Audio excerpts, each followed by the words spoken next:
देखिए section formula में क्या होता है, आपके पास 2 पॉइंट होते हैं, उनसे ऑब्वियसली बात है जुड़ने वाली एक लाइन होती है। तो ये कोऑर्डिनेट होगा आपके पास x1 y1, ठीक है, और ये कोऑर्डिनेट होगा आपके पास x2 y2। तो एक कोई तीसरा पॉइंट इस लाइन पे लाई करता है, तो तीसरा पॉइंट, ठीक है, मान लो यहाँ पर ए पॉइंट हो गया, ये आपके पास क्या हो गया बी, तो यहाँ पे ये सी पॉइंट इसके ऊपर लाई करता है, ठीक है। और ये सी पॉइंट के कोऑर्डिनेट आप निकाल सकते हो यूजिंग सेक्शन फॉर्मूला। ठीक है। और फॉर्मूला क्या कहता है कि x के कोऑर्डिनेट निकाल, देखो ये पॉइंट पक्का, इसको किसी ना किसी रेशियो में तो बांटा ही होगा।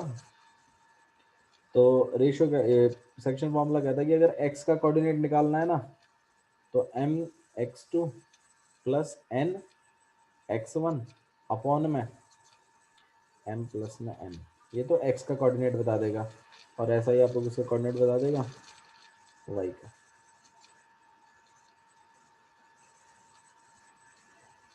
ठीक है ना, यही पढ़ा था हम लोगों ने सेक्शन फॉर्मूला में मेरे ख्याल से कल। रितिका समझ में आया?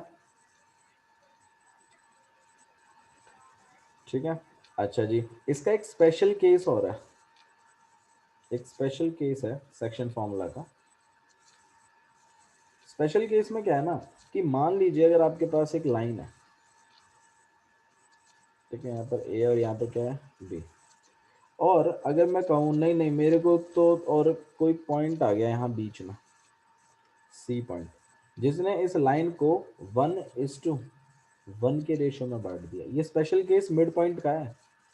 स्पेशल केस किसका है, मिड पॉइंट का। मतलब अगर किसी लाइन पे मिड पॉइंट अगर आपने निकालना है, तो आपको लाइन के दोनों साइड के कोऑर्डिनेट्स पता है, x1 y1, और यहाँ का भी पता है x2 y2, और आप चाहते हो इसके मिड पॉइंट के कोऑर्डिनेट निकलवाना, तो भी आप यूजिंग सेक्शन फार्मूला निकाल सकते हो। आइए मैं सेक्शन फार्मूला का इस्तेमाल कर लेता हूँ। x इक्वल टू में, हाँ भाई m का रोल कौन प्ले कर रहा है यहाँ पर, 1, और x2 और प्लस 1 x1 अपॉन में 1 प्लस 1, तो ये आपके पास हो गया x2 प्लस में x1 अपॉन में 2। तो वो ये कह रहा है कि आप चाहो तो सेक्शन फॉर्मूला से निकाल लो बेशक से, वरना अगर मिड पॉइंट तुम्हें पता चल गया ना कि मिड पॉइंट निकलवाना है, तो उसके लिए अलग उसने बोला कि ये वाला फॉर्मूला याद करो, एम में एम में छोड़ दो, क्योंकि एम तो 1 1 है, मिड पॉइंट में तो एम और एन दोनों 1 1 होते हैं। तो वो ये कहता है कि इस फॉर्मूले को याद कर लो आप, x2 प्लस x1 अपॉन में 2, ये आपको x का कोऑर्डिनेट दे देगा, और ऐसा ही आपका y के लिए भी होगा, y2 प्लस y1 अपॉन में 2। तो ये चीज आपको थोड़ा सा कैलकुलेशन इजी करने का मौका दे रही है अगर मिड पॉइंट है तो। ये काम, ये फॉर्मूला सिर्फ मिड पॉइंट के हैं, ध्यान रखिएगा, ये सबके लिए हैं ये जो फॉर्मूला है, ठीक है। अच्छा जी, देखिए जैसे क्वेश्चन देखिए, मान लीजिए आपके पास एक पॉइंट है 3,4, और ये एक और पॉइंट है आपके पास 2,2, ठीक है, या 3,2, ऐसा कुछ है, और मैं बोल रहा हूँ हाँ भैया इसका मिड पॉइंट निकाल के दो, इसका क्या निकालो, मिड पॉइंट। तो इसके लिए फॉर्मूला है आपके पास डायरेक्ट एक्स कॉमा वाई के लिए, भाई मिड पॉइंट है तो ऑब्वियसली बात है 1:1 के रेशियो में बांटेगा, ये बात भी आपको समझनी है। अब मिड पॉइंट का तो डायरेक्ट फॉर्मूला आपके पास x इक्वल टू में x2 प्लस x1 अपॉन 2। कितना हो जाएगा यहाँ पे, 3 प्लस में 3 अपॉन में 2, दैट इज 6 अपॉन में 2, काट पीट के कितना आ गया 3, तो भाई x कितना हो गया आपके पास। ऐसे y के लिए भी एक फॉर्मूला आपके पास, y2 plus y2 y1 plus upon में 2, y1 अपॉन तो 2। कितना हो जाएगा आपके पास 2 4 प्लस में 4 4 अपॉन में 2, plus and this is 6 upon में 2, काट पीट के कितना आ गया 3, तो भाई y भी कितना बन गया। तो मतलब मैं मिड 3। पॉइंट निकाल सकता हूँ, और उसके लिए एक स्पेशल फॉर्मूला है मेरे पास, तो आपको ये फॉर्मूला याद रखना है। लॉजिक समझ में आ रहा है? किसी को डाउट है तो बताइए अभी, ठीक है। जिन बच्चों को नहीं समझ में आ रहा है वो पहले जो प्रीवियस वीडियो है हमारी उसको देख लो, ठीक है, उससे आपका एक बेस बन जाएगा, और उसके बाद आप आराम से पढ़ पाओगे आगे के क्वेश्चन, ठीक है, आपको समझ में भी आएगा। देखो मैं आपको फिर गाइडेंस दे रहा हूँ, मेरी बात मानो, मैं गारंटी कर रहा हूँ आपके 80+ नंबर ला के दूंगा मैथ्स में, पर मेरी बात तो मानो। आप लेक्चर अटेंड करने से पहले प्रीवियस लेक्चर को देख लिया करो कि क्या पढ़ाया है, और संडे आ रहा है ना, संडे को सारे लेक्चरों को देख लेना। मैं कह रहा हूँ मैथ्स टिप्स पे हो जाएगी एकदम, टिप्स पे जिसको कहते हैं ना, टिप्स पे। और होमवर्क भेजते रहो बस। ये मेरा कहना मान लो, मैं कह रहा हूँ चाहे ऑनलाइन क्लास बेशक चल रही है, तुम्हारे बढ़िया नंबर ला के दूंगा मैं खुद, ठीक है। और सिलेबस कहीं नहीं जाएगा तुम्हारे हाथ से, सिलेबस करवाना मेरी जिम्मेदारी है। लेकिन भाई मेरी बात माननी पड़ेगी, ऐसा नहीं कि दोनों हाथों में लड्डू नहीं मिलेगा आपको कि मौज भी ले लें और नंबर भी आ जाए 80+, ऐसा नहीं होगा, ठीक है। तो प्लीज़ मेरे कहे को मानो। देखो मैं नाइन्थ में आप लोगों ने मेरा कहा माना, तो देखिए 10th में आपको मैथ्स में इतनी तकलीफ नहीं हो रही, ठीक है। अब आपने 3-4 महीने से नहीं माना, तो देखो कितनी तकलीफ हो रही है। तो अभी भी कुछ नहीं बिगड़ा है, अभी भी अगर आप मेरे साथ हैं तो हम कर जाएंगे इस काम को, ठीक है। ओके, ये क्लियर है आपको? सेक्शन फॉर्मूला समझ में आया? कोई डाउट है तो बताइए इसमें। सर इसमें जब हम मिड पॉइंट निकालेंगे तो एक्स और वाई की वैल्यू सेम ही आएगी? नहीं नहीं, सेम नहीं आएगी बाबू, ये इत्तेफाक है कि सेम आ रही है। मान लो यहाँ पर 4 होता, मान लो, तो ऑब्वियसली बात है y1 चेंज हो जाता ना फिर आपके पास। यहाँ पे आपके पास यहाँ पे 4 हो जाता, 4+4 कितना हो जाता? 8। 8 अपन में 2 काट दोगे तो 4 आ जाता। ऐसा नहीं है, सेम नहीं आती है एक्स और वाई के लिए, ये तो ऐसे ही हो गया, ठीक है भाई। मान लो ना कोई लाइन जा रही है आपके पास, मतलब ये कोऑर्डिनेट एक्सेस हो गई, यहाँ पे एक्स हो गया, यहाँ पे वाई एक्सेस हो गई, तो यहाँ पे पॉइंट है, अब मान लो 2,3 पॉइंट है, और यहाँ देखो यहाँ पे 8,4 पॉइंट है। तो ये जो बीच वाली वैल्यू होगी, तो कुछ ज़रूरी थोड़ी है कि सेम सेम होंगी एक्स और वाई की, नहीं, लाइन तो कैसी भी हो सकती है ना। तो ऐसा कुछ नहीं है कि एक्स और वाई की वैल्यू सेम आएंगी।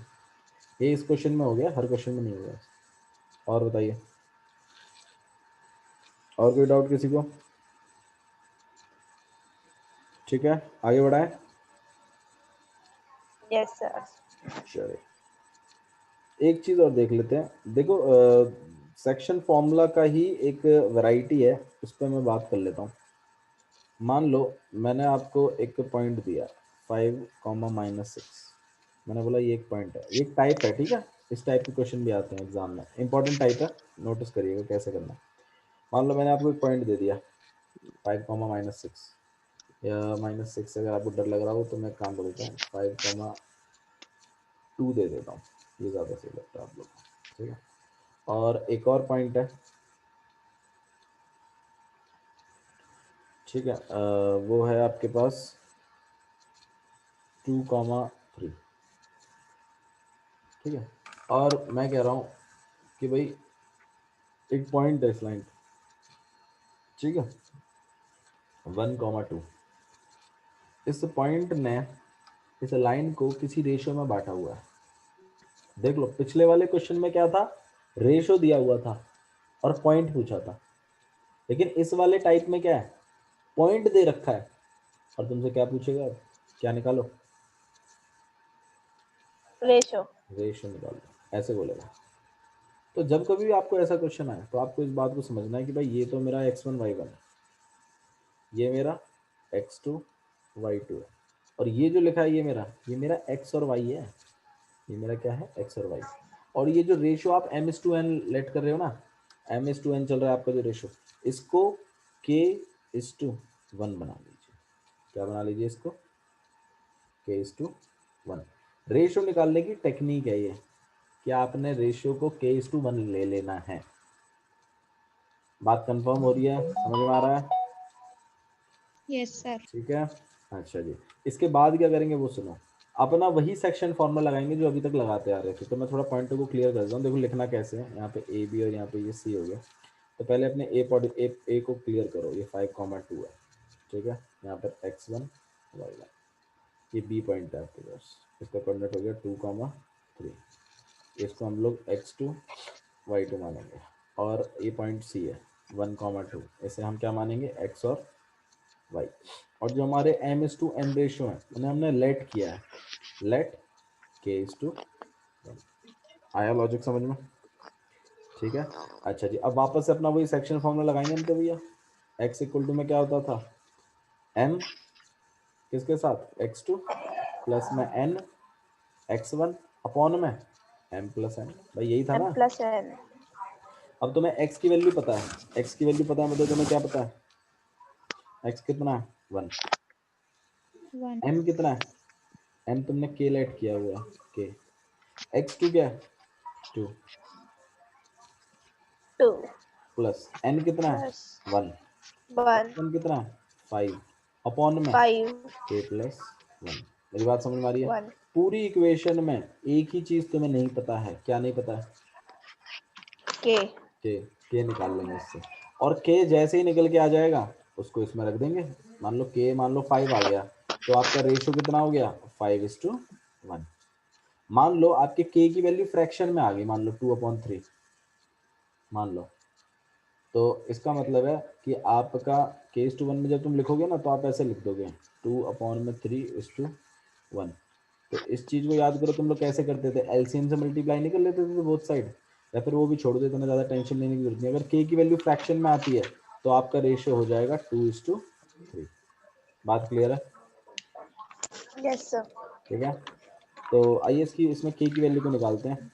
कितना हो जाएगा यहाँ पे 1, यहाँ पे कितना हो जाएगा 2k, यहाँ कितना हो जाएगा 5, और यहाँ पर कितना k+1। अब क्या कर देंगे हम लोग, क्रॉस मल्टीप्लाई, तो 1 को उधर मल्टीप्लाई कर रहे हैं तो यहाँ k+1, और यहाँ कितना हो जाएगा 2k+5। 1 से मल्टीप्लाई करोगे k+1, और यहाँ पे 2k+5, इसको इधर कर दिया, 5 को उधर भेज देते हैं, 1 - 5 दिस इज -4, और यहाँ पे कितना आ गया k। तो k k की वैल्यू कितनी हो गई आपके पास -4। -4 तो मेरा जो रेशियो होगा वो कितना होगा -4:1। ठीक है। अच्छा, k की वैल्यू नेगेटिव आने का मतलब क्या होता है वो मैं आपको बाद में बताऊंगा, अभी फिलहाल के लिए इतना समझो कि ऐसी कोई वैल्यू आपके पास निकल कर आएगी। अगर नॉर्मल आती है जैसे 4 आती तो मैं 4:1 रेशियो मान लेता, और अगर आपके पास मान लो ये फ्रैक्शन में आती 4/5 तो मेरा रेशियो हो जाता ऑटोमेटिकली 4:5। अच्छा, ऐसा काम अगर आप x वाली वैल्यू के साथ कर सकते हो तो आपको नहीं लगता कि ऐसा ही काम आप किसकी वैल्यू के साथ भी कर सकते हो, y y की वैल्यू के साथ? इसमें भी तो आपके पास my2 plus n y1 upon में m प्लस n चलेगा plus नहीं? ठीक है, m की वैल्यू yes कितनी sir चलेगी k, y2 की वैल्यू कितनी होगी भाई 3, 3 n की वैल्यू कितनी होगी 1, y1 की 1 कितनी होगी 2 अपॉन में 2 k+1, k plus y 1 की वैल्यू तो हमें बताई थी 2, तो यहाँ 2 आ जाएगा, यहाँ पे 3k+2 k अपॉन k+1। अब क्या कर देंगे क्रॉस मल्टीप्लाई, 2 मल्टीप्लाई हो जाएगा पूरा k+1 के साथ, और यहाँ पे 3k+2, 2 से अगर हम मल्टीप्लाई करते हैं तो कितना हो जाता है यहाँ पे 2k+2, 2k और plus यहाँ 2 कितना 3k+2। plus इसको उधर 2 भेज रहा हूँ मैं, 3k - 2k, इस 2 को इधर भेज रहा हूँ, तो यहाँ पे कितना आ जाएगा आपके पास, एक मिनट, 2 - 2 एक मिनट, यहाँ पे 5 है, तो k+1 मल्टीप्लाई किया था या -4, ठीक है।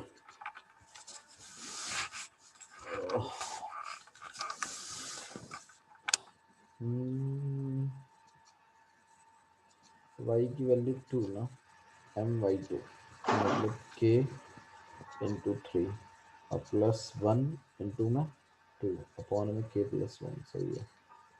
यहाँ पे 3k+2 सही है, यहाँ पे 2k+2 सही है, k को उधर भेज दिया, इसको उधर भेज दिया, यहाँ पे 0 आ जाएगा।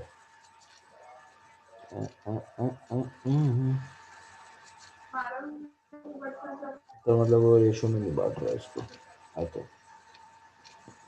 एक मिनट, पिछला वाला सही किया ना, यहाँ पे 1 रखा है हम लोगों ने, और यहाँ पे k को मल्टीप्लाई किया है 2 के साथ, और 1 को मल्टीप्लाई किया है 5 के साथ, बिल्कुल सही है। और यहाँ पे k+1 रख दिया हम लोगों ने, ठीक है, k+1 को मल्टीप्लाई 2k, और यहाँ पे -5, 2k - k और -4, बिल्कुल सही, ठीक है। चलिए आगे बढ़ाते हैं इसको, तो यहाँ पे आपके पास आ जाएगा 2k+2, सॉरी 2k+2 क्या आएगा भाई, हाँ ना, एक्चुअली -4 आना चाहिए 2 था, हमने कुछ गड़बड़ करी है, कुछ तो गड़बड़ कर रहे हैं हम लोग। यहाँ 4 आता आपका, और यहाँ 3 के -2 के k आके फिर -4 हो जाता। अच्छा सुनो, जो इसमें मतलब मैं जो समझाना चाहता हूँ यहाँ पर ये है कि दोनों वैल्यूज से आप k को निकाल सकते हैं, ठीक है। ये क्वेश्चन मैंने ऐसे इमेजिनरी बनाया तो माइट भी सेटिस्फाई नहीं करी कंडीशंस, ठीक है। बट आपको जो समझना है वो यहाँ पर ये है कि इस वाले से निकालो चाहे इस वाले से निकालो, वैल्यू कैसी आएंगी, सेम आएंगी, सेम। ठीक है। तो k आप किसी से भी निकाल सकते हो, ऐसा कुछ नहीं है, ठीक है। बाकी आइए क्वेश्चंस करते हैं। Question number 7, exercise 7.2, question number 1 देखिए क्या लिखा हुआ। Exercise 7.2 question number 1। अब देखो जैसे मैं ये क्वेश्चन करा रहा हूँ तो आपने बेसिक इंट्रोडक्शन फॉर्मूले लिख लेने हैं और अपना ये जो भी हम क्वेश्चन कर रहे हैं उसको फेयर कॉपी में करते चलना है साथ साथ में, ठीक है। और मुझे शेयर करना है अपना काम। Find the coordinate of point which divides the point. आप क्वेश्चन नंबर 1 देखिए क्या लिखा हुआ है। Find the coordinate of the points which divide the joining of -1, 7 and 4, -3 in the ratio of 2:3। बात वही होगी ना भाई, 2 पॉइंट दिए हुए हैं तुम्हें, 1, 7 -1, 7 है, सॉरी -1, 7 है ना, हाँ जी। और यस सर। एक और पॉइंट है आपके पास कौन सा, 4, -3। बोला है उस पॉइंट के कोऑर्डिनेट बताओ जो इन दोनों लाइनों को जॉइन, दोनों पॉइंटों को जॉइन कर जो लाइन बन रही है उसको ये कितने रेशियो में बांट दे, 2:3। क्वेश्चन समझ में आ रहा है, ठीक है।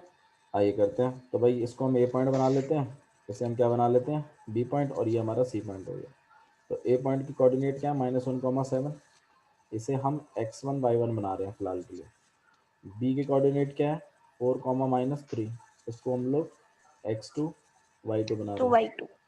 और सी के हमें पता नहीं है तो हम लेट कर रहे हैं, सी के कोऑर्डिनेट हमारे x, y।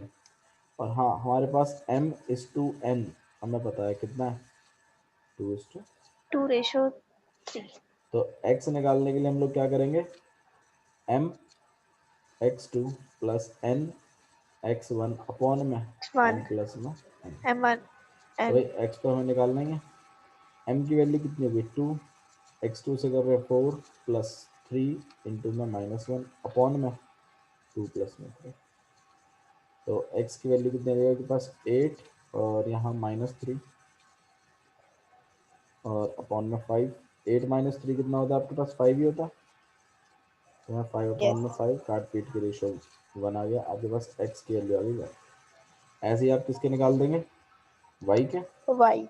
तो y इक्वल टू में m(y2) प्लस में n(y1) अपॉन में m प्लस में n।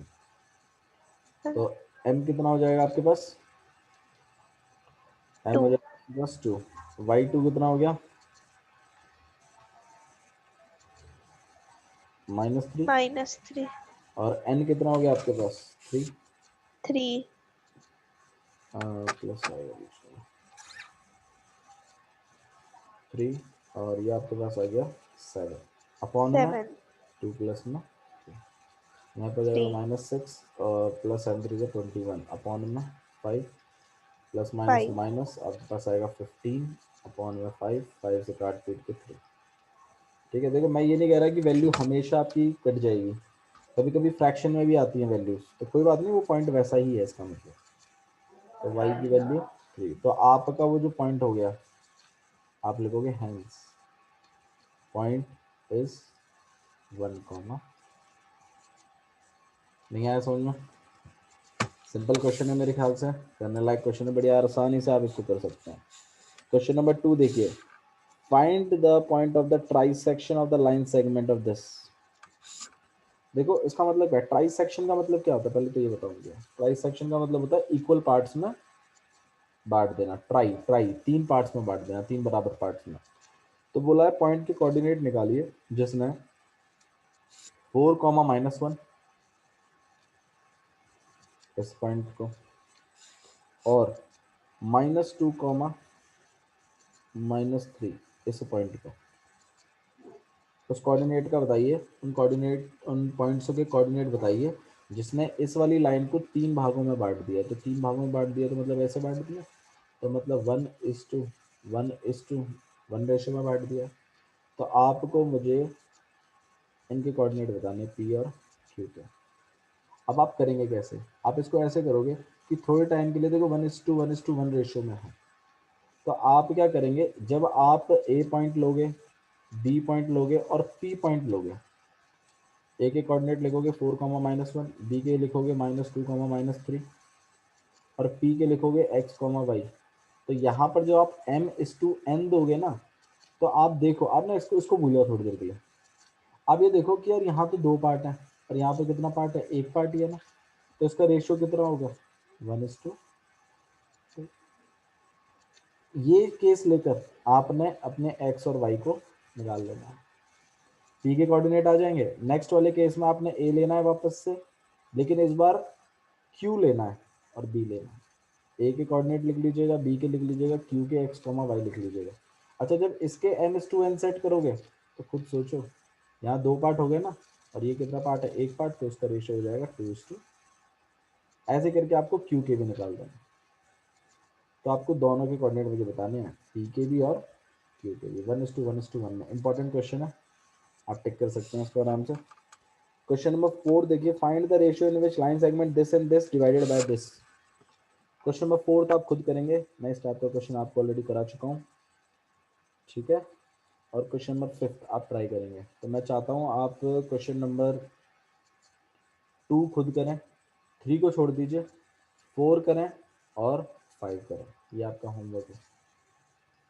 ट्राई चाहिए मुझे, फेयर कॉपी में नहीं, रफ कॉपी में चलेगा, कोई दिक्कत नहीं है। और क्वेश्चन नंबर 1 तक आपकी फेयर कॉपी में चाहिए, ठीक है। सेकंड, फोर्थ और फिफ्थ क्वेश्चन आपने ट्राई करना है। एक्सरसाइज 7.2 है ना, एक्सरसाइज 7.2, 7.2। यहाँ तक आपने ट्राई करना है, ठीक है। चलिए आज के लिए इतना ही बहुत है, थैंक यू।